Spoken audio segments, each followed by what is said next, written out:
Welcome into the newest episode of Side Mission. Like always, I'm your host, Rusty Ellis, today, joined by just two of the boys, Thacker and Kyle. And today, a little bit of an impromptu episode, a game that wasn't really on a lot of our radars. I feel like we say that a lot, and we probably do say that way too much, us being me. Pac-Man World Re-Pac. I'll tell you, one thing I do love about the remasters, I love the constant creativity in how they say that their game is remastered or remade. I love the constant creativity. Re-Pac, remixed, reprobed for Destroy All Humans 2. Hint, hint, that's an episode that'll come a little bit later.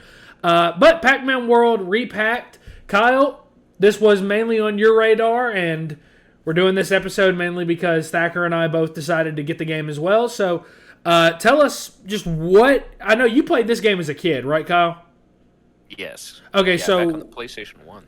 So I'm guessing you were relatively excited for this then.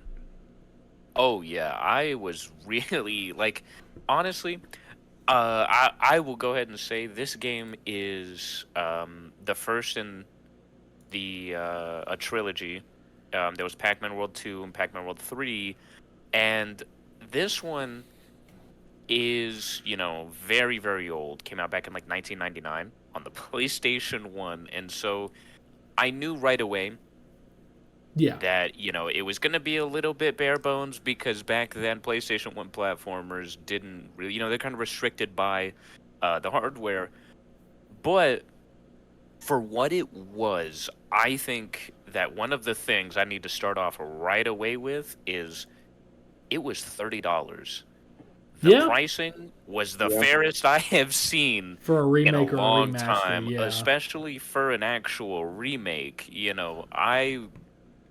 I wouldn't have been happy if it was full price. I probably would have paid $40, but the fact that it was actually just $30,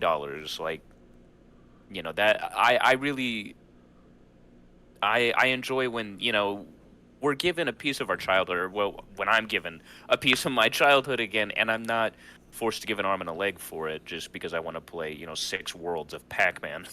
I'm about to say, that's the whole thing I've said with games when it comes to remasters, remakes. I just want to make sure I'm getting my money's worth because I would have been mad for you if you had paid $60 for this. Now, I like the game. I think the game's really good. I think it's a really, really good remake. It's a remake, right, Kyle?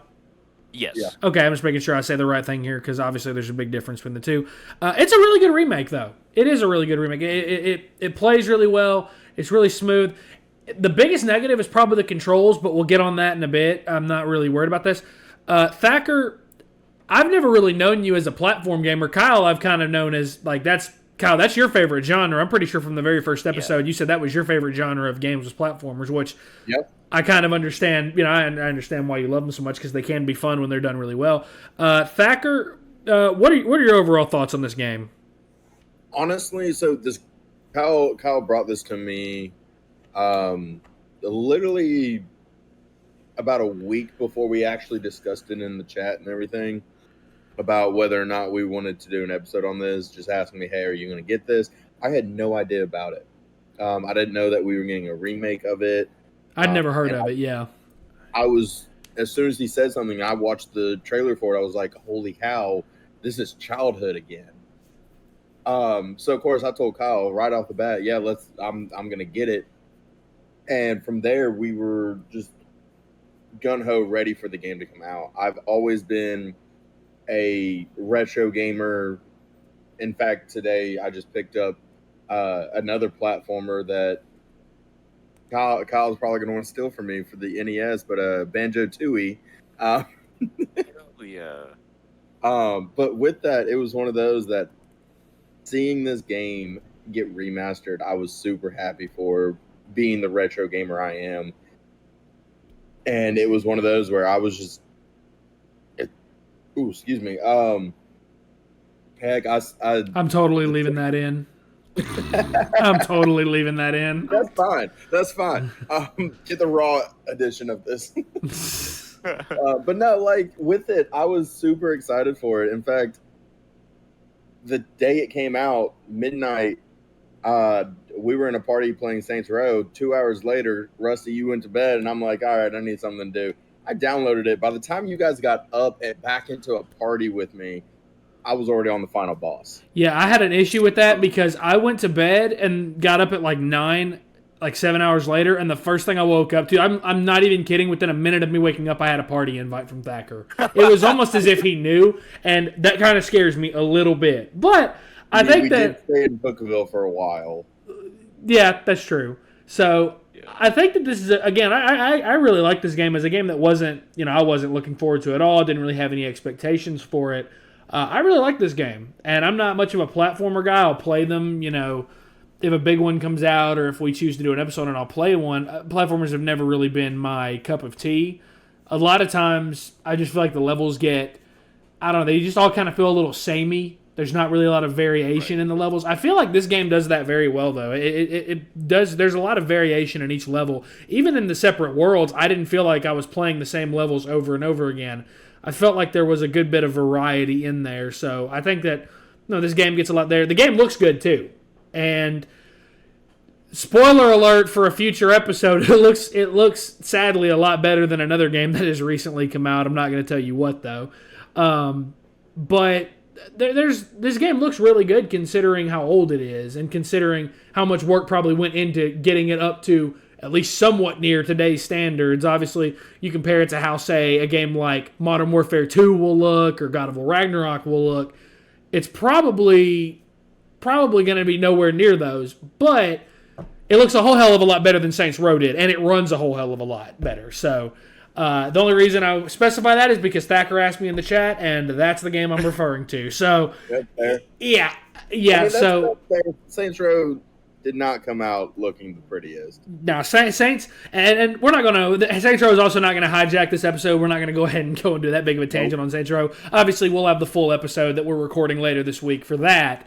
Right. But I think that there's a lot to like here, especially if there's a lot of people right now that might be in somewhat of a gaming drought. I know that we kind of feel like we've just come out of one. And I feel like this is a good game. $30 is not a lot of money. It's a good game you can buy if you're just looking for something new to play, something that can, you try something different, maybe something you wouldn't normally play.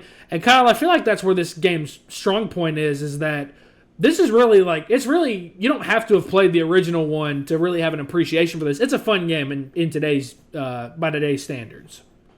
Oh, absolutely. I've been having a really good time with it. I really am excited for this, series to come back, and I'm hoping that a lot of people who picked up this game enjoyed it because this game can be, a little bare bones in the mechanics side. I wasn't too excited about, the hover ability being square and, the butt bounce being X again, because X is to jump.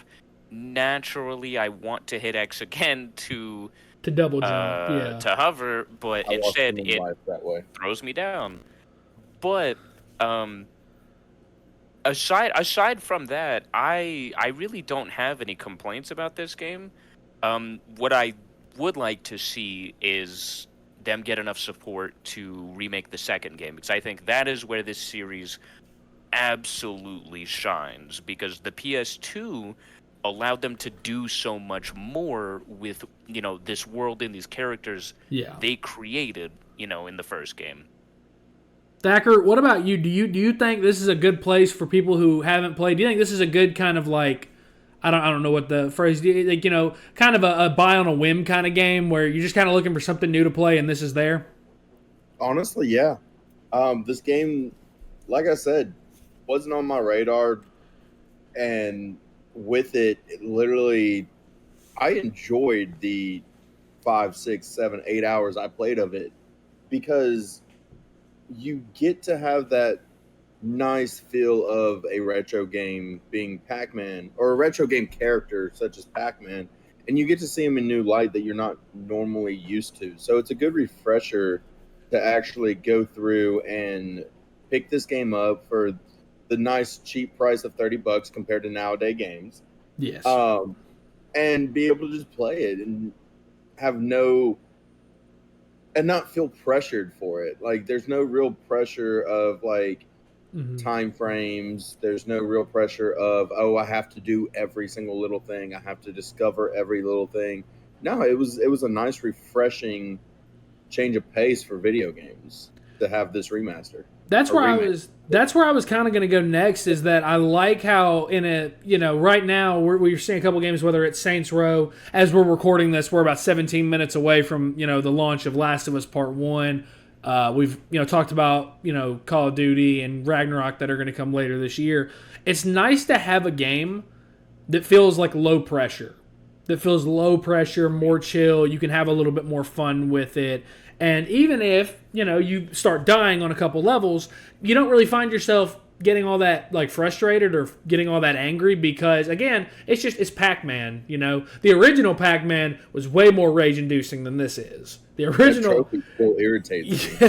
Yeah, the fact that they threw the original Pac-Man in here, once you finish the main story or once you finish the game, just kind of shows that you play any level from just the game itself that's not the original game, and you don't really feel like that angry if you die one, two, three times in a row.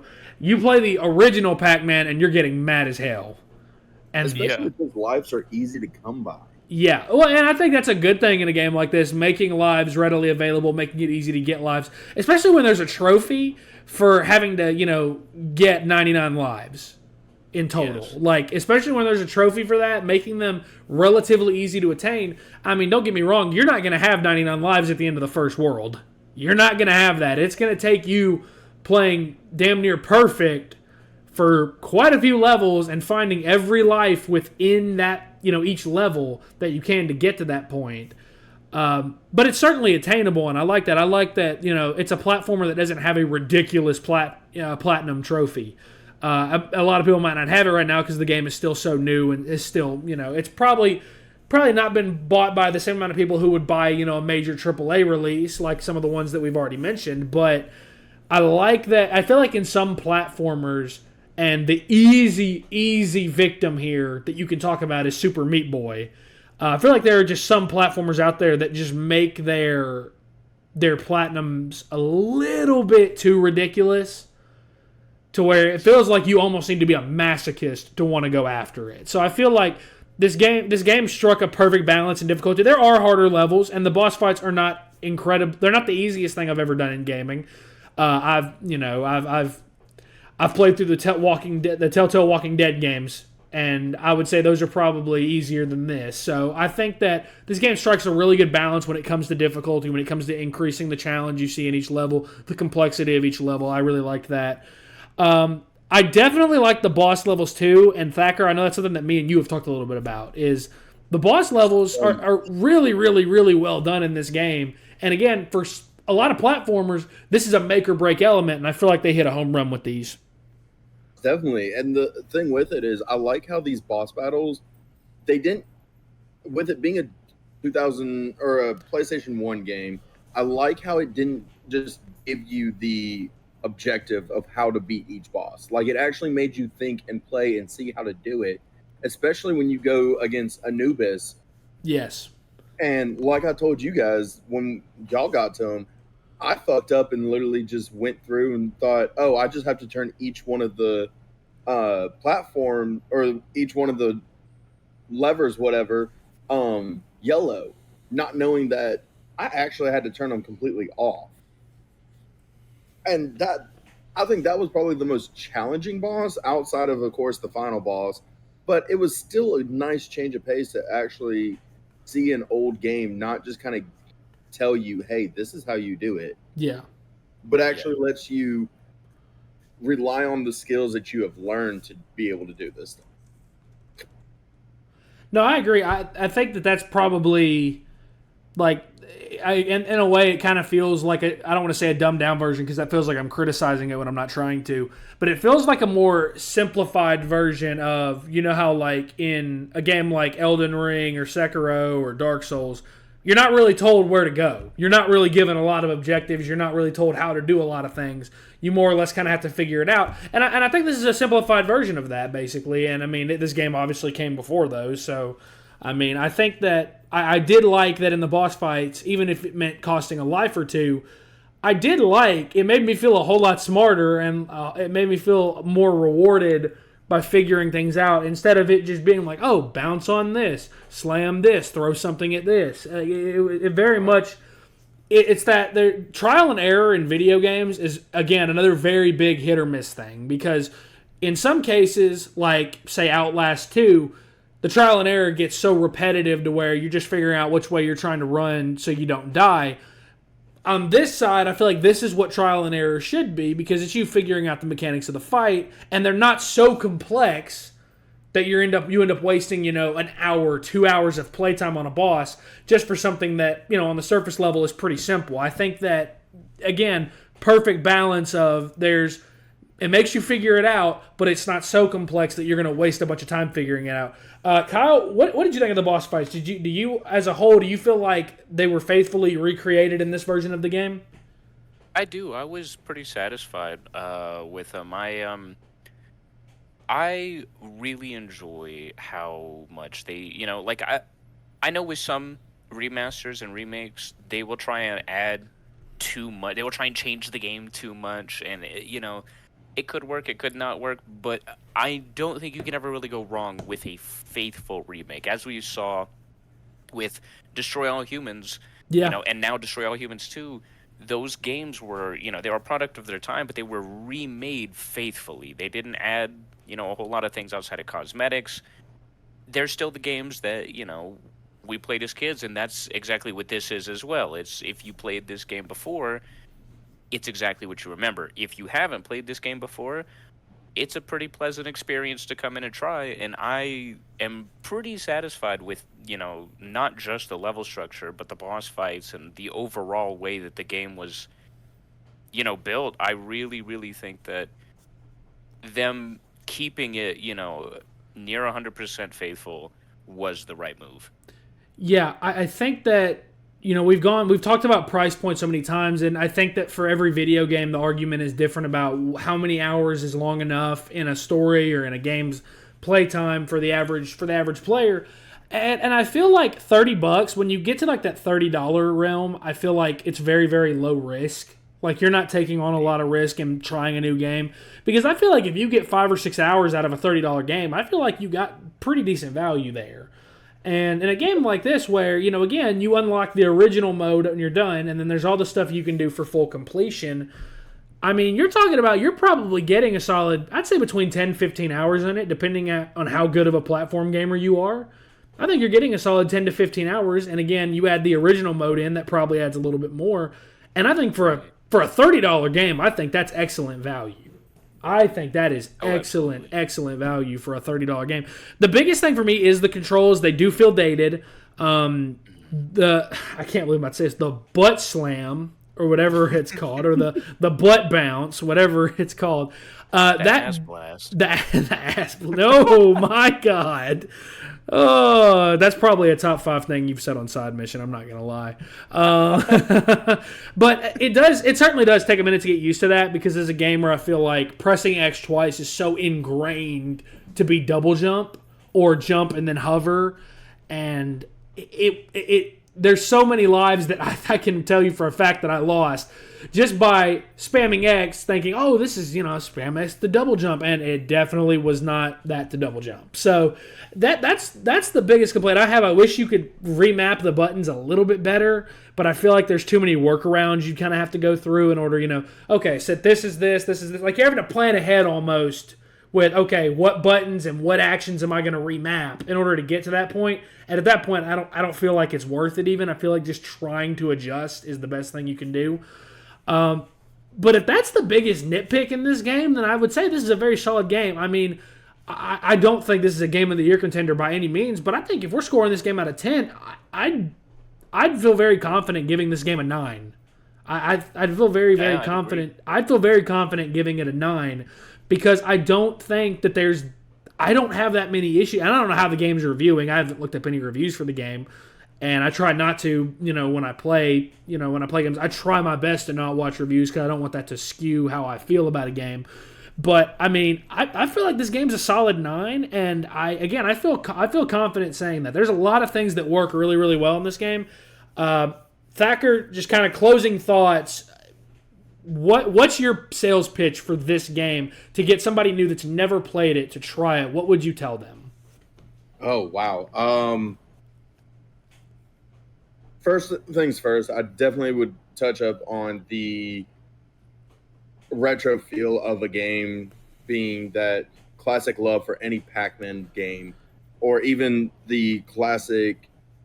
Um, God, I hate when you put me on the spot like this. You talking about like classic platformers? Is that what you're looking for? Yeah, like classic platformer as well, because it really, that genre of game actually has a huge fan base to it. So that those two pieces there, of course, are probably my go-to pitches on this. Other than that, the price itself is my go-to because, especially if you're looking for a game on the Switch for a mobile style game, most of Nintendo's games, even when they're pre-owned, Yeah. are $55 to $60. Yeah. So with this one being not a Nintendo title and coming right out the bat at $30 is a huge selling point, especially when you're trying to get a kid into gaming. This is one that's going to help the parents to be able to get an easy, cheap game for their kids and let them be able to play it. Of course, the issue with that is nowadays kids are used to playing GTA, Call of Duty, Yep. all these games that we really didn't start playing until we were I was probably in high school, yeah. Middle high school. I was in high school when I first got into big Call of Duty. I was a sophomore in high school at that point because that was when I got a PS3. So continue, my bad. Yeah, and with me, Dad had a PS2 with GTA Vice City and State of Emergency, both by Rockstar.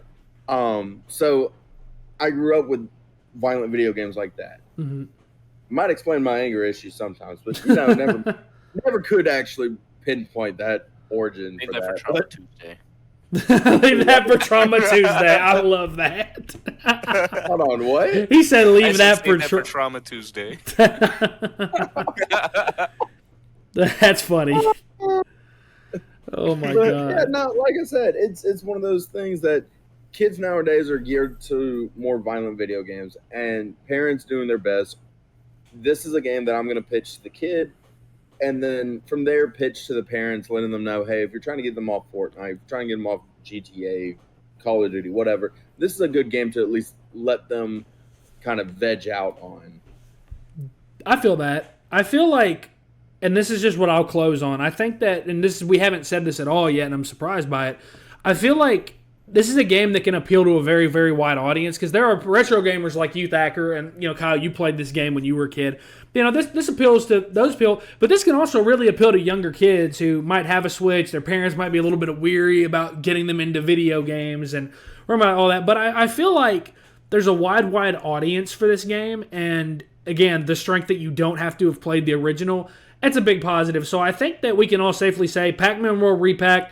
It's a good victory for retro gaming, at least in modern times when we're seeing so many games take big leaps forward when it comes to storytelling, gameplay, world building. It's a nice, simple game, and it does its job exactly. I think it not only meets expectations, I think it surpasses any that you could potentially have on it. So, Pac-Man World Re-Pac, that is going to do it for this episode of Side Mission. Be sure to follow all three of us as well as Matt on Twitter. You can follow our side mission. You can follow our Twitter page for the podcast as well at Side Mission Pod. For Kyle, for Thacker, I'm Rusty. Thanks for listening.